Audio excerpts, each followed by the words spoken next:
Hello दोस्तों, मैं अनुज आपका लाइट एजुकेशन में स्वागत करता हूं और आज हम बात करते हैं कि भारत में अटॉर्नी ऑफ जनरल क्या होता है या महान्यायवादी क्या होता है, वो देश में कैसे काम करता है, भारत सरकार के लिए कैसे काम करता है, सरकार उसको किस किस चीज में उसको यूज करती है और किस आदेश को मानने के लिए वो बाध्य है और उसका लेख कहाँ मिलता है। इस वीडियो के माध्यम से जानेंगे महान्यायवादी की भारत में क्या दशा होती है। चलिए स्टार्ट करते हैं। देखिए, भारत का महान्यायवादी attorney of general of India, देखिए उल्लेख, इसका उल्लेख मिलता है भाग 5 अध्याय 1 अनुच्छेद 76 में इसका उल्लेख होता है। ठीक है जी। भारत सरकार का प्रथम विधिक अधिकारी होता है। भारत सरकार का प्रथम विधिक अधिकारी होता है। यह भारत सरकार से संबंधित मामलों को सुप्रीम कोर्ट में भारत का पक्ष रखता है, यानी सरकार का पक्ष रखता है सुप्रीम कोर्ट में। ठीक है जी। भारत सरकार का प्रथम क्या होता है? विधिक अधिकारी होता है। इसकी नियुक्ति कौन करता है? इसकी नियुक्ति राष्ट्रपति करता है। कौन करता है जी? राष्ट्रपति। इसकी नियुक्ति करता है राष्ट्रपति। किसके कहने पर? मंत्री परिषद के कहने पर। ठीक है जी। अब देखिए, जो भारत का महान्यायवादी होता है तो उसकी जो नियुक्ति करता है राष्ट्रपति तो करेगा, लेकिन वो उसकी स्वैच्छिक शक्ति नहीं है, वो मंत्री परिषद के कहने पर नहीं, प्रधानमंत्री प्लस उसकी मंत्री परिषद के कहने पर उसकी नियुक्ति करता है। ठीक है जी। पद की अवधि क्या है? उसका कार्यकाल यानी कितना होगा? क्या उसका कार्यकाल निश्चित होता है? जी नहीं। जब तक राष्ट्रपति चाहे तब तक वो पद पर रहेगा, यानी राष्ट्रपति की इच्छा अनुसार ही वो अपने पद पर रहेगा। तो इसमें जो पद की स्थिति होगी वो क्या है जी? इच्छा अनुसार किसके? राष्ट्रपति के। जब तक राष्ट्रपति ना कहे तब तक वो अपने पद पर रहेगा और जब राष्ट्रपति उसे मना कर दे तब वो पद से हट जाएगा। ठीक है जी। तो यह पद की अवधि। उसकी योग्यता क्या होनी चाहिए? जिस प्रकार राष्ट्रपति की होती है, उपराष्ट्रपति की होती है, उसी प्रकार महान्यायवादी की भी योग्यता होती है। तो उसमें ऐसी क्या एबिलिटी होनी चाहिए कि उसको भारत का इतना प्रमुख सरकार के अधीन रखा जाता है कि वो सरकार के सारे मामलों को, अन्य मुकदमों को या सारी बातों को सुप्रीम कोर्ट या हाई कोर्ट में ले जाता है। अब देखिए, योग्यता उसकी एबिलिटी ये होनी चाहिए कि उसने हाई कोर्ट में 5 वर्ष न्यायाधीश के रूप में काम किया हो या उसे कार्यभार का अनुभव हो। उसने 5 वर्ष तक हाई कोर्ट में उसने न्यायाधीश रहा हो या उस काम का उसका अनुभव हो। ठीक है जी, 5 वर्ष। या सुप्रीम कोर्ट में 10 वर्ष वकालत की हो, सुप्रीम कोर्ट में 10 वर्ष तक वकालत की हो और भारत का नागरिक हो, हो। ठीक है जी। तो इसकी योग्यता में क्या है? हाई कोर्ट में 5 वर्ष तक न्यायाधीश रहा हो या सुप्रीम कोर्ट में 10 वर्ष तक वकालत की हो, भारत का नागरिक हो। तो ये इसकी क्या है? योग्यताएं हैं। उसके बाद देखते हैं अनुच्छेद 143।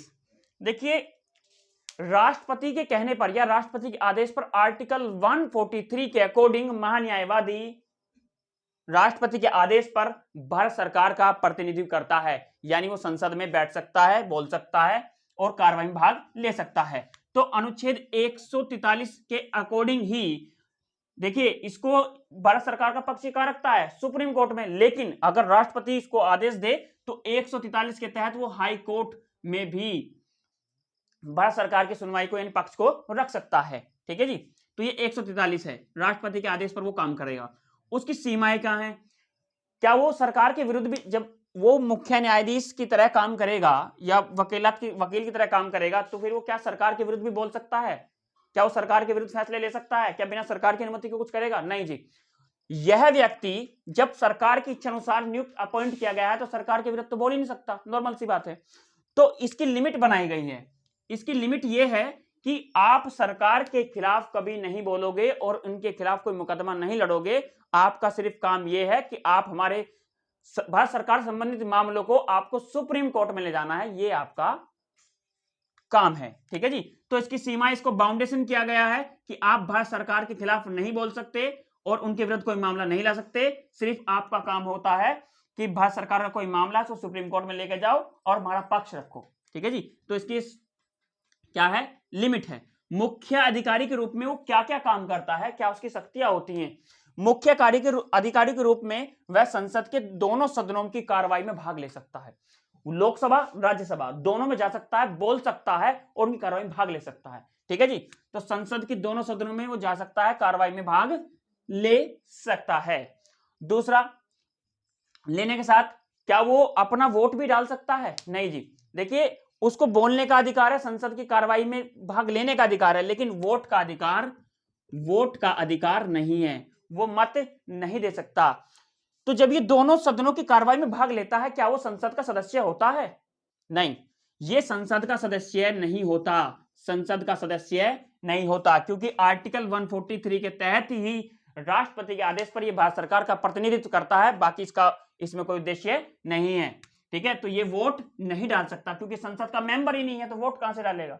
ठीक है जी, तो कार्रवाई में भाग ले सकता है, बोल सकता है, वोट नहीं डाल सकता। तीसरा, अब देखिए नेक्स्ट, इसका वेतन कितना होगा? देखिए, जिस प्रकार भारत सरकार के सुप्रीम कोर्ट, हाई कोर्ट के मुख्य न्यायाधीशों को वेतन मिलता है, उसी प्रकार इसको मिलता है। और संसद में जितने मेंबर्स होते हैं उनको जो सैलरी और भत्ते मिलते हैं, उसी प्रकार से इसको भी विशेष अधिकार और भत्ते दिए जाते हैं, विशेष सुविधा दी जाती है। ठीक है जी, तो वेतन की बात करूं तो जो जज का वेतन होता है वही वेतन इसका होता है, 90,000 रुपए प्रति माह को मिलते हैं। तो 90,000 रुपए प्रति माह इसको मिलते हैं, भत्ता भी इसको मिलता है, सुविधाएं मिलती है, विशेष अधिकार भी मिलता है। ठीक है, इस पद को हमने कहां से लिया जी? इस पद को हमने लिया ब्रिटेन से। कहां से जी? इस पद को हमने ब्रिटेन से अडॉप्ट किया है। अब देखिए, अगर पूछे अब वर्तमान में आपका कौन है जो महान्यायवादी है, तो आर वेंकटरमन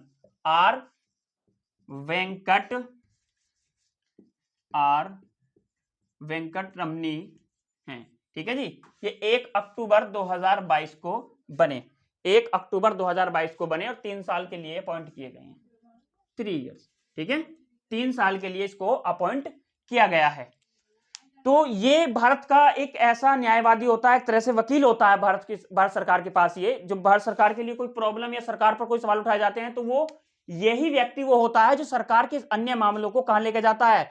सुप्रीम कोर्ट लेकर जाएगा या हाई कोर्ट लेकर जाएगा। ठीक है जी, देखिए, क्योंकि अब ये बात बनाई सरकार में इतना समय किसका है, तो सरकार अपने लिए एक ऐसे व्यक्ति को अपॉइंट रखती है। तो सुप्रीम कोर्ट जा सकता है, हाई कोर्ट तो जाएगा 140 के तहत, जब उसको राष्ट्रपति कह देगा। ठीक है जी, अब देखिए, तो सुप्रीम कोर्ट में भी ये इसकी भारत सरकार के पक्ष को रखता है। ठीक है, और आर्टिकल 143 के तहत हाई कोर्ट जा सकता है। तो ये दोस्तों attorney of general of India की कुछ जानकारी थी। भारत का महान्यायवादी का पद कैसे होता है, कहां से लिया गया, हमने इसमें वीडियो में जाना। यदि आपको वीडियो अच्छी लगी तो वीडियो को लाइक, सब्सक्राइब एंड कमेंट करके जरूर बताएं।